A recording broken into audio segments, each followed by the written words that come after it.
नमस्कार दोस्तों, स्वच्छता अभियान में आप सभी का पुनः स्वागत है। शाम का समय है। चर्चा परिचर्चा के दौरान बहुत सारी बातें, टॉपिक पे चर्चाएं होती है। आजकल जो हैशटैग में कुछ शब्द, कुछ वर्ड चल रहे हैं आज की डेट में, इम्यून, एंटीबॉडी, लॉकडाउन या इस तरह की सारी चीज़ें स्वतः आज जो है ना, एक बात याद आ गई जो कभी किसी जगह पे एक बार सुंदर बन जाने का मौका मिला।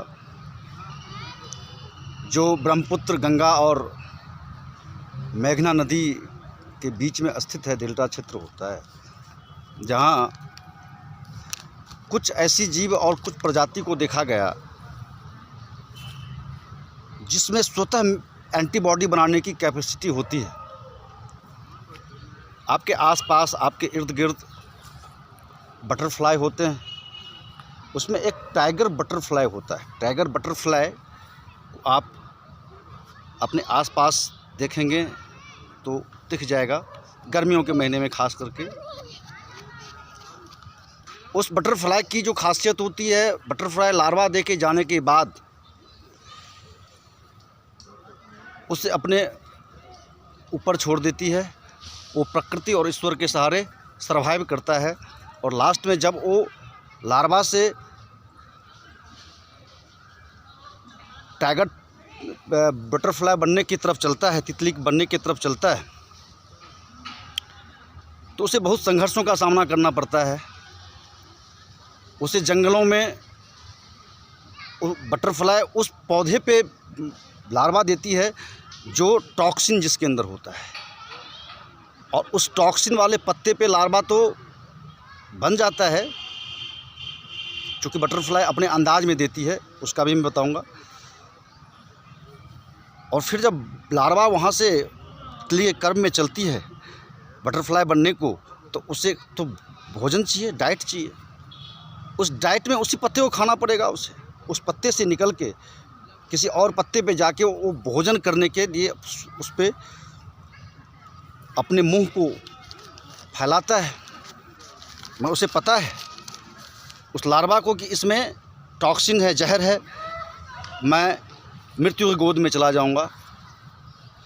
वो उसको अपने केमिकल रिएक्शन, उसके मुंह से एक ऐसा लार निकलता है जिस लार से उस पत्ते को जितना दूर उसे रहना है और कम टॉक्सिन करके उसे अपने में एंटीबॉडी जनरेट करना है, उससे उस जगह को वो अपने लार डाल देता है, जिससे उस लार के, उसके लार में एक ताकत होती है, उस ये शक्ति प्राप्त है कि वो लार जैसे ही टॉक्सिन सारे उसके संपर्क में आ जाते हैं और टॉक्सिन समाप्त हो जाता है। वो लार जनरेट करने की उस टाइगर तितली में मात्र 3 या 4 टाइम्स कैपेसिटी होती है। देन अब वो टाइगर तितली उस जगह उतना दूर वो टॉक्सिन से रहित हो जाता है और उस पे उसी पत्ते को थोड़ा थोड़ा खाती है और फिर वो आगे बढ़ती है अपने कर्म के तरफ। धीरे धीरे धीरे उनकी एंटीबॉडी बढ़ते जाता है, उसका एंटीबॉडी बढ़ते जाता है और एक समय आता है जब उस पत्ते को वो पूर्णतया खाना शुरू कर देती है। उसके बाद वो लार छोड़ने की कैपेसिटी भी उसके अंदर समाप्त हो जाती है और वो उसी पत्ते पे आश्रित हो जाती है, जिससे वो उसके अंदर भी टॉक्सिन भर जाता है और वो बटरफ्लाई में विष पाया जाता है। अब देखिए, जीवन की तंत्र को समझने के लिए बहुत गूढ़ में जाना पड़ता है। और उस समय जंगल में मकड़े भी होते हैं और मकड़े जाले देते हैं किसी चिड़िया को, छोटे चिड़िया को फंसाने के लिए या कोई कीड़े को फंसाने के लिए। जैसे ही फंसेगा उसके संपर्क में आएगा और वो उसे खा जाएगा। मगर जब टाइगर बटरफ्लाई उस जाल में फंसती है, उस समय मकड़ी उस जाल को काट के वहाँ से उतना दूर गोल गोलाकार काट के उस तितली को स्वतंत्र करवा देती है, क्योंकि उसे पता है कि उसे हम अगर खाएंगे तो हम खुद मर जाएंगे। तो एक मकड़ी को भी खान पान का पता है कि हम क्या खाएंगे और क्या नहीं खाएंगे, और एक बटरफ्लाई को भी मालूम है कि हम कैसे अपना जीवन यापन करेंगे और इस जंगल में कैसे सर्वाइव करेंगे और अपनी एंटीबॉडी को कैसे बनाएंगे।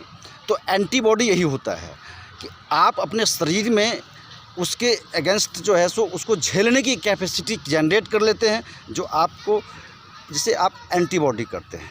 मगर प्रश्न एक और मैं मेडिकल साइंस और चिकित्सा जगत से कहना चाहूँगा, क्या अगर इस तरह की एंटीबॉडी हर टाइप का एंटीबॉडी जनरेट करता रहेगा, मानव संस्कृति में ऐसे ही बीमारी में एंटीबॉडी जनरेट करवाता रहेगा, तो क्या ये कब तक का सिलसिला चल सकता है? प्रश्न बहुत बड़ा उपस्थापित है। इसीलिए हम एंटीबॉडी 1, 2, 3, 4 टाइम कर सकते हैं, हर टाइम नहीं कर सकते। हर किसी के लिए एंटीबॉडी, इसीलिए हमें उस एंटी एलिमेंट्स को ही अपने से अलग करना पड़ेगा। हम अपने पर्यावरण को साफ़ करना पड़ेगा, हमें स्वच्छ रहना पड़ेगा, हमें पुरानी पद्धति को अपनाना पड़ेगा। हमने बहुत उसका अनादर किया, पुराने परंपराओं का, अपनी संस्कृति का, भारतवर्ष के इतिहास का, सनातन धर्म का। मगर सत्य तो यही है, विश्व के अंदर जो सिद्धांत है वो सनातन पे ही है, बाकी और कोई नहीं। ये तो पूरा विश्व जानती है। और आज एक चीज़ क्लैरिफाई हो गया कि भारत और भारत में बनी हुई और भारत की महानता, हम अपने हर्ब से एक नेचुरल एंटीबॉडी ऐसा जनरेट करके रखेंगे, अपने ऑरा को, अपने इम्यून पावर को इतना स्ट्रॉन्ग करके रखेंगे जहाँ किसी तरह की एलिमेंट्स हमारे अंदर प्रवेश नहीं कर पाएगा।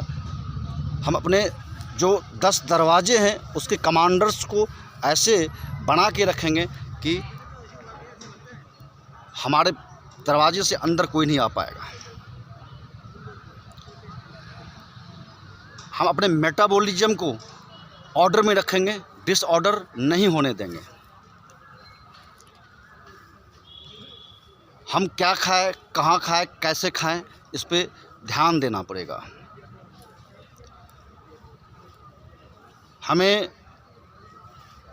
मैकर और मैटर के मतलब को समझना पड़ेगा।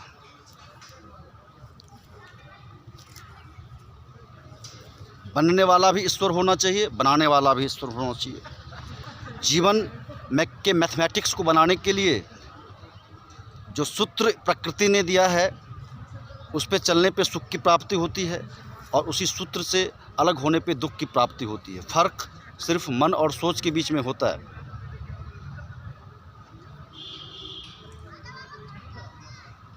जब हम मैकर और मैटर की बात अपने दिमाग में लाएंगे, बनने वाला भी ईश्वर और बनाने वाला भी ईश्वर, तो कार्य स्वतः आप अपने आप वो एज ए एंटीबॉडी ही हो गया। आप समझिए कि एंटी वर्क हो गया, जो आपका उस काम को आपको टेंशन नहीं होने देगा। उस काम का लोड आपके ऊपर एंटी टेंशन कह सकते हैं उसे आप। क्योंकि जब इस बात अपने दिमाग में रखेंगे तो आप बनाएंगे भी उस स्थान पे, आप बनाएंगे भी वही चीज़ कि खिलाना भी ईश्वर को है, जो बना रहे हैं वो भी ईश्वर है। तो स्वतः कार्य बढ़िया होता है। जीवन जीने के लिए और जीवन धन जगदीश्वर के लिए, ये फार्मूला जब आती है तो प्रेम और आनंद के अनुभव की प्रकाष्ठा हमें दिखती है। हम लाइव के जरिए और भी पोस्ट के जरिए यूट्यूब और फेसबुक पे सदैव आपके साथ रहता हूं, और आपसे एक आग्रह करता रहता हूं कि आप स्वस्थता अभियान परिवार से जुड़ जाएं और एक ऐसी कम्युनिटी का गठन करें जहां सब स्वस्थ हो। और हम एक महावीर के टाइम में, चीन में, मैंने आपको पहले वीडियो में कहा था कि महावीर के टाइम में आ रही एक प्रथा थी। मैं बता ही देता हूं कि महावीर के टाइम में चिकित्सा का जो की बात चाइना के अंदर की बात है, उस समय की बात है कि डॉक्टरों या वैद्य को तनख्वाह काट ली जाती थी अगर कोई बीमार पड़ता था। आप गौर कीजिएगा, उसको तनख्वाह इसीलिए दिया जाता है कि आदमी बीमार ना पड़े। अगर बीमार पड़ जाता है तो उस जितना पैसा उसके बीमार में खर्चा होगा उसी के सैलरी से काट लिया जाता था, उस तनख्वाह से काट लिया जाता था। इसीलिए जो डॉक्टर्स होते थे वो इस बात की चिंता करते थे कि हमारी मंडल के अंदर कोई बीमार ना पड़े।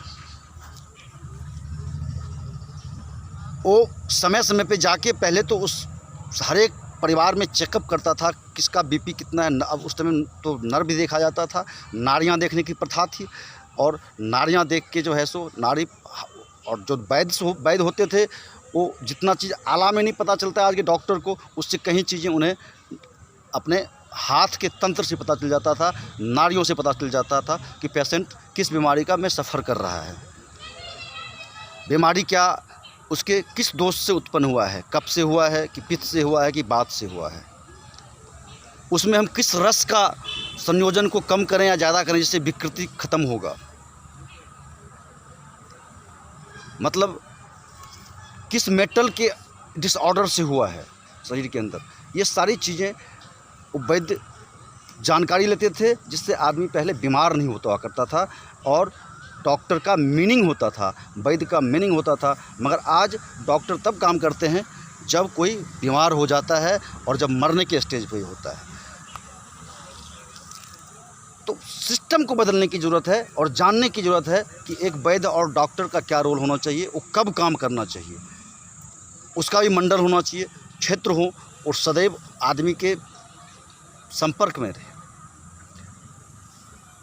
तो एंटीबॉडी की बात, बहुत ऐसी घटनाएं हैं, बहुत ऐसी चीज़ें आप अपने आसपास देखेंगे कि अनुमान विज्ञान के अंदर में जो चींटियां होती है वो सबसे पहले अनुमान लगा लेती है कि बारिश होनी है, अपने अंडे को, अपने लार्वा को लेके चल देती है उस जगह पे जहाँ पे बारिश का प्रकोप ना पड़े।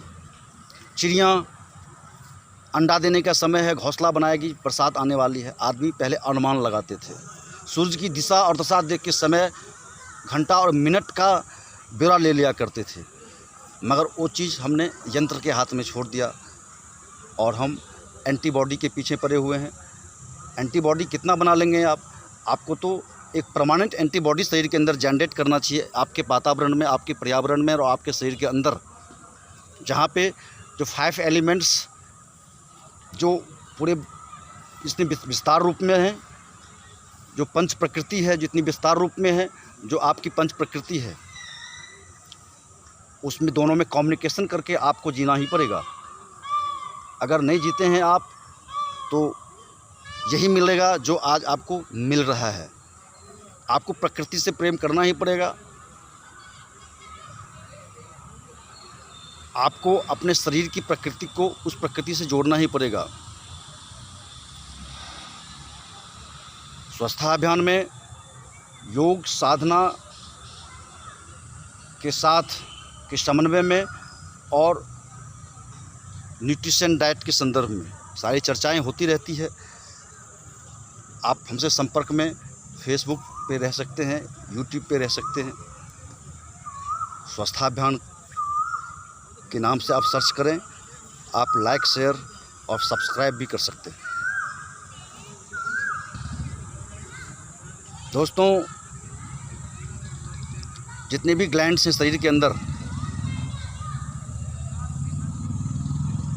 और जितने भी मास्टर ग्लैंड्स के ब्रांच हैं और उस ब्रांच के अंदर जितने भी आपके ऑर्गन्स हैं, मेन एक्सरसाइज और योगा तो उसका होना चाहिए। उसके बाद ही आप बोन और मसल का कर सकते हैं। जब तक वो जनरेट नहीं होगा, उसकी स्राव जनरेट नहीं होगी, उसका स्राव प्योर नहीं होगा, आप डिटॉक्सिफाई नहीं होंगे, तो ना तो आपका जिम काम कर सकता है, ना आपका एक्सरसाइज कर सकता है। आपको मैंने पिछले वीडियो में ये भी बताया था कि इम्यून का मतलब इमोशन, कंप्रेशन और इम्प्रेशन। उसका मैंने डिफिनेशन भी दिया कि जो इमोशन से क्या संबंध है, जैसे भोजन और प्यार, यानी कि फूड एंड लव का कंप्रेशन से मैंने दिया था आपको खिंचाव, तनाव, दबाव, और इम्प्रेशन पार्ट अभी चालू होने वाला है। इम्प्रेशन में आपकी एनर्जी, आपका IQ level and I impression and आपका ऑरा, आपके शरीर, आपके सेप्टल बॉडी, इस सब पे चर्चाएं होगी। आपके इथर बॉडी, कॉज बॉडी, इस पे चर्चाएं होगी और हम फिर से मनुष्य की परिभाषा में आ सकते हैं। जो जीने की कला है, अपने हार्मोन्स को, अपने ऑर्गन को, अपने मसल्स को, अपने बोन को अपने हिसाब से जनरेट कर सकते हैं, रख सकते हैं, उसको देख सकते हैं। आपकी क्षमता आपको पता नहीं। जितने भी अस्थावर और जंगम प्राणी होते हैं, सबका जन्म इस धरती पे भोग को भोगने के लिए हुआ है।